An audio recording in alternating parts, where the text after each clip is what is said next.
Hello बच्चों, I am विमल बिहारी सेठ.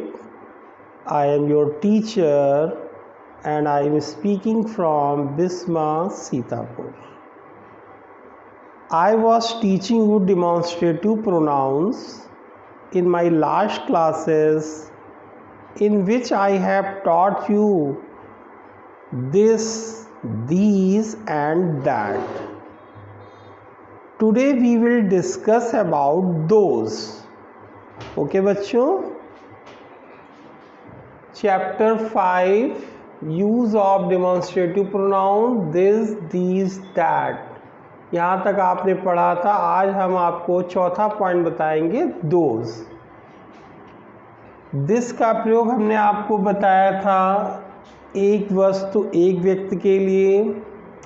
These का प्रयोग एक से अधिक वस्तुओं और व्यक्तियों के लिए. और इन दोनों का प्रयोग हम नज़दीकी प्रकट करने वाली संज्ञाओं के लिए करते हैं जो हमारे नज़दीक हैं. दैट का प्रयोग हमने बताया था एक वस्तु के लिए, और दैट का प्रयोग हम दूर की वस्तु के लिए करते हैं. ओके बच्चों, आज हम पढ़ेंगे चौथा पॉइंट. ऐसे आप लिखेंगे यूज़ ऑफ दोज. ठीक है बच्चों. लैंग्वेज आप बनाएंगे those is plural of that. That का बहुवचन क्या है बच्चों? दोज. Those means they. इसका हिंदी में अर्थ क्या होता है? वे. Those are 5 boxes. Those are 10 elephants. Those are 5 blackbirds. Those are 5 white shirts. ठीक है बच्चों. Those is used for more than one things. दोष का प्रयोग हम एक से अधिक वस्तुओं के लिए करते हैं. दोष is used for distant things. Okay बच्चों, कि दोष का प्रयोग हम दूर की वस्तुओं के लिए करते हैं. जैसे दीज का प्रयोग हम नज़दीक की वस्तुओं के लिए कर रहे थे. These are 4 chairs. These are 5 birds. Those का प्रयोग दूर की वस्तुओं के लिए. Those are 10 caps. Those are 5 black goats. Like this. अब हम इसका स्ट्रक्चर भी बना लें. Those plus linking verb. Linking verb कहें या हेल्पिंग वर्ब कहें. इसमें लिंकिंग वर्ब क्या आएगा बच्चों? आर, और पास्ट टेंस हो अगर तो वर लगाइए. प्लस सीधे अब आप एडजेक्टिव पे आ जाएंगे. एडजेक्टिव यानी विशेषण. Plus noun plus adjective phrase. Adjective phrase हमने बताया था आपको विशेषण युक्ति. जैसे at home, in the house, in the garden, on the bank of river, on the beach of sea. ये सब एडजेक्टिव फ्रेज होते हैं. क्या होते हैं बच्चों? Adjective phrase. अब हम देखेंगे इसके एग्जाम्पल्स. इसी तरह इसको कॉपी करें या इसको अपना नोट्स के रूप में बनाएं या स्क्रीनशॉट लें, जैसी सुविधा हो आपको. वे 5 नई पुस्तकें हैं। आया बच्चों समझ में? वे 5 नई पुस्तकें हैं। ये आपका सिंपल प्रेजेंट है, वर्ब टू भी कह सकते हैं और इंडेफिनिट भी कह सकते हैं। सेंटेंस कैसा है? अफर्मेटिव। क्या है बच्चों? अफर्मेटिव। अफर्मेटिव या पॉजिटिव। हमें सूचना मिल रही है। आपने सबसे पहले क्या लिखा? दोज। अब बहुवचन है, एक से अधिक, हमने बताया था more than one thing is called plural noun. Those are 5। Okay बच्चों, ये एडजेक्टिव ऑफ नंबर है। कोई भी संख्या बताएंगे तो क्या बोलेंगे? Adjective of number. 5, 6, 7, 8, 9, 10, 100, 1000, ये सब एडजेक्टिव ऑफ नंबर है। Those are 5। अब एडजेक्टिव आपका क्या है? न्यू। और किताबें क्या हो गई? बुक्स। बुक्स क्या है? नाउन है। दूर की चीज़ों को शो कर रहा है तो दोज आर 5 न्यू बुक्स। अगर हम कहते ये 5 किताबें हैं तो कहते दीज आर 5 न्यू बुक्स।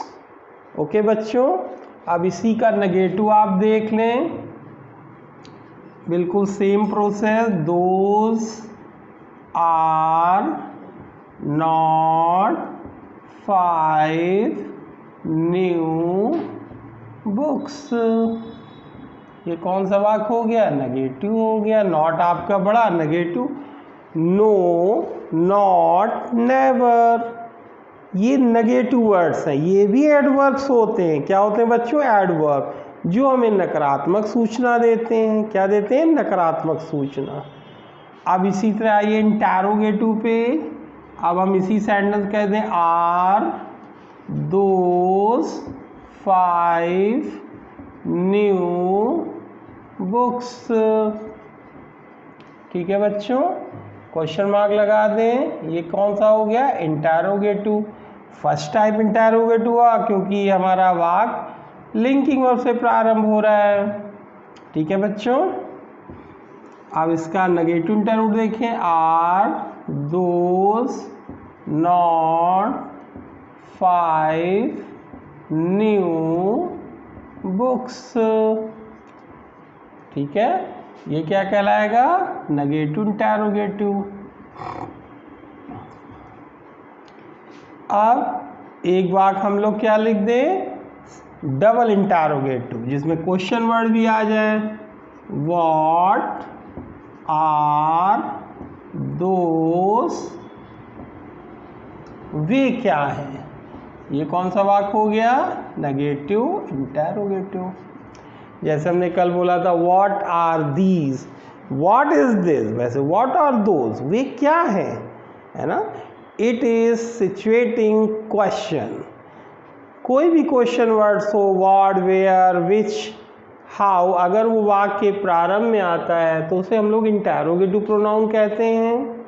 वही वर्ड जब बीच में आ जाता है तो वो कॉन्जक्शन का काम करता है, उसे हम लोग रिलेटिव प्रोनाउन कहते हैं। क्या कहते हैं बच्चों? Relative pronoun.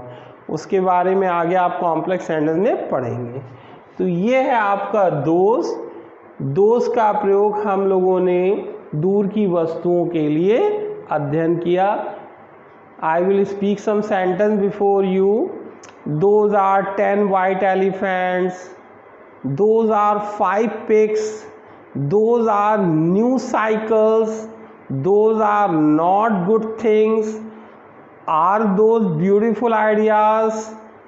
Were those beautiful ideas? अब देखिए उसी को हम लोगों ने पास्ट में ही बोल दिया। Were those great people? Were those pet animals? Like this. Okay बच्चों, इसका स्क्रीनशॉट ले लें। अभी आपको दोस्त के बाद हम अगला टॉपिक हेयर प्रारंभ करने जा रहे हैं।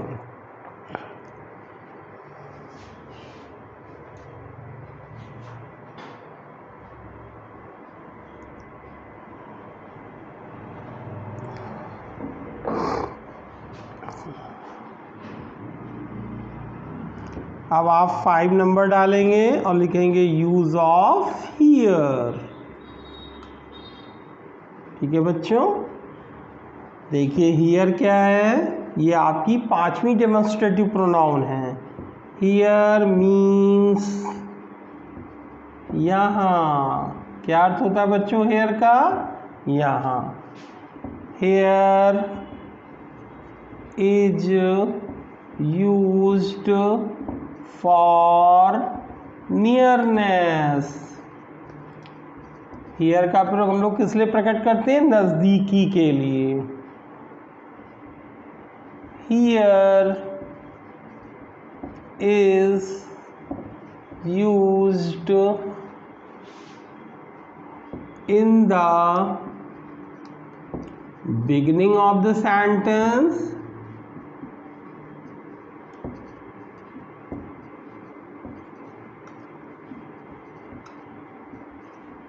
and also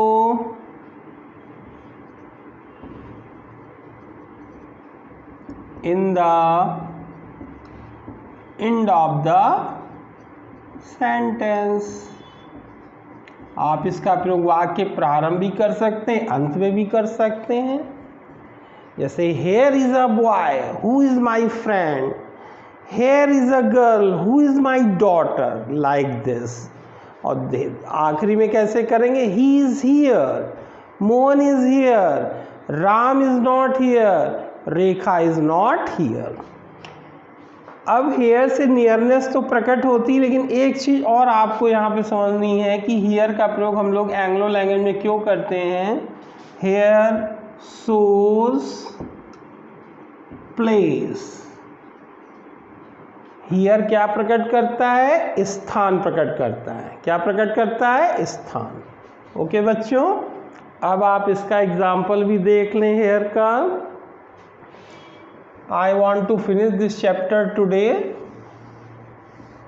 हेयर के बाद जब आप देयर पढ़ लोगे उसके बाद ये चैप्टर आपका ओवर हो जाएगा।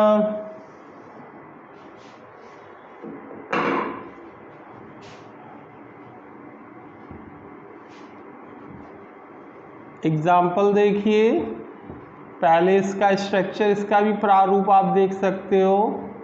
Here plus linking verb plus articles a an the plus adjective plus noun. Okay बच्चों, एग्जाम्पल देखिए। एक एग्जाम्पल पहले हिंदी में ही समझ लें। यहाँ एक परिश्रमी बालक है। ठीक है बच्चों, क्या बोलेंगे? Here is a hard working boy. ठीक है, here is a hard working boy. और इसका भी आप नेगेटिव, इंटरोगेटिव सब बना सकते हैं। देखिए कैसे। Here is not a hard working boy.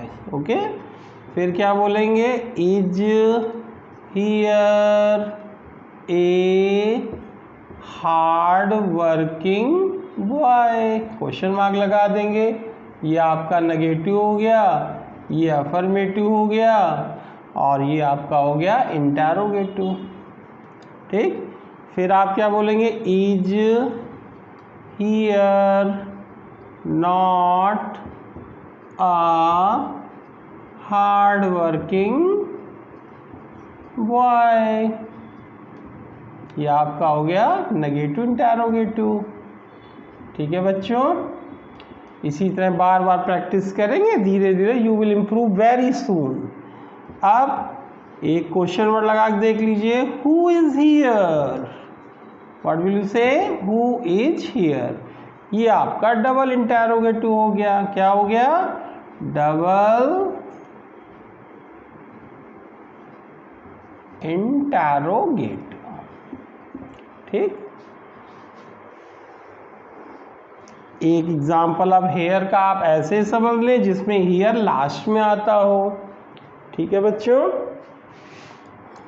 जैसे सपोज करिए राम कल यहाँ था। ये कौन सा सेंटेंस हो गया? सिंपल पास्ट हो गया, वर्ब टू बी हो गया, इसमें कहीं कोई मेन वर्ब नहीं है। लिखा है राम कल यहाँ था, सिंपल पास्ट है, या आप इसको वर्ब टू बी कह सकते हैं। हम बार बार इसको रिपीट करते हैं जिससे ये आप इसके अंतर को समझ सकें। जब किसी फिनिट वर्ब का हम प्रयोग करेंगे तो वो टेंसेस, और वैसे इसे हम लोग वर्ब टू बी कहना सीखें। राम कल यहाँ था, राम आपका हो गया सब्जेक्ट, ओके। वॉज, अब सिंपल पास्ट है तो राम एक वचन है तो वॉज आएगा। Ram was here yesterday. ठीक है बच्चों, ये आपका हो गया verb to be simple past. इसका भी आप नेगेटिव देखिए, Ram was not here yesterday. आ रहा है बच्चों समझ में? फिर आपने इंटरोगेटिव बनाया, was Ram here yesterday, question mark लगा दें। अफर्मेटिव नेगेटिव के अंदर में फुल स्टॉप आता है और इंटरोगेटिव में क्वेश्चन मार्क आता है। आप बोलेंगे was Ram not here yesterday. Okay बच्चों, और फिर बोलेंगे वेयर, डबल इंटरव्यू कैसे बोल सकते हैं? वेयर लगा दिए, वेयर वॉज राम यस्टरडे। ये आप सिंपल पास्ट को ऐसे बोल सकते हैं। यहाँ पे अब हियर का प्रयोग हम नहीं कर सकते, वेयर वॉज राम यस्टरडे।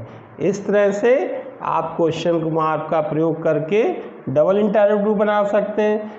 तो जब हम इसको रिप्लाई करेंगे तो क्या बोलेंगे? Ram was here yesterday. ठीक है बच्चों, इस तरह से आपने हियर को समझने का प्रयास किया और इसको आप अच्छी तरह कॉपी करिए और समझिए। इसके बाद अब आपका टॉपिक है देयर, वो अभी मैं I will tell you in my next video. Bye bye.